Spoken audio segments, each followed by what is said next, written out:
Okay, one thing we have to remember is whenever we define an array, internally it occupies some memory space in our hard drive or something like that. So if you're really dealing with huge code, then we really want to save our hard space, right? Okay, so we don't want to assign unnecessary array that much. So maybe that could be a one reason we want to use a dynamic array, which means when you define it, if you don't give any number inside this parenthesis, it doesn't assign any elements. It only has some title for an array. And in the middle of this coding,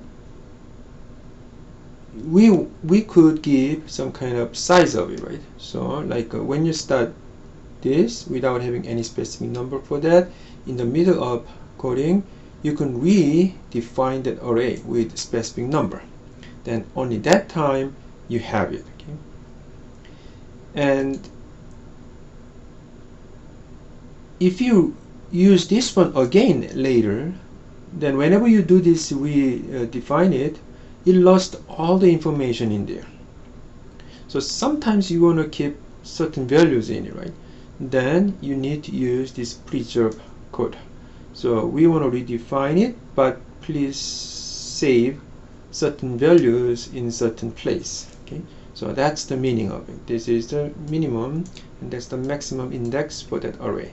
Then by this command it saves that information in there, but it just delete any information after 7 and before 1 in that array.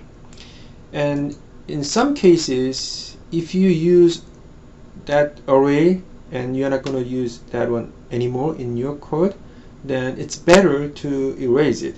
Of course, the code we are going to make in this course is really small enough, so you don't worry about that, but just in case, right?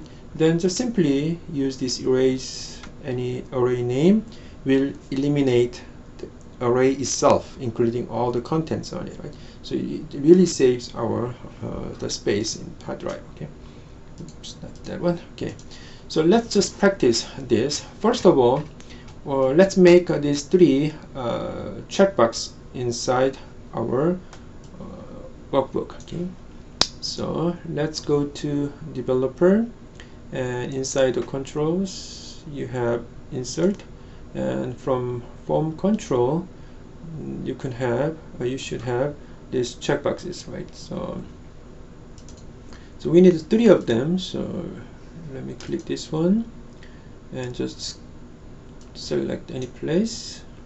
I have 1, I need 2 more, so just do this way. And actually we did this, I think, in the last chapter of Excel part, so please review that one again if you're not familiar with this. And it suggests to change the title of these checkboxes to Florida, Texas, and Virginia. So let me change this one. Okay, and edit text. Okay, then you can change it directly. So Florida. Okay,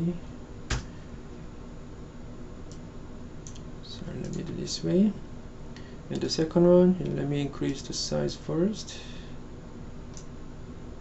And if you just click it, you can change it, right? So let me delete first, and Texas. The third one, let me change the size first, and click inside again, delete the previous one, and type Virginia. Okay, so these are our sorry. Okay, let me arrange it. Don't need to do that, but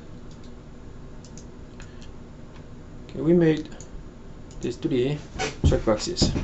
Now let's open Visual Basic and make a new module. I think it's module number 5, and type the command exactly same as in our lecture note.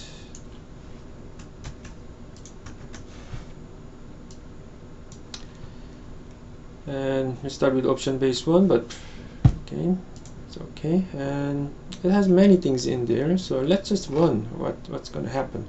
But it has many comments, right? So if you delete these comments, then it's not that many lines in that code.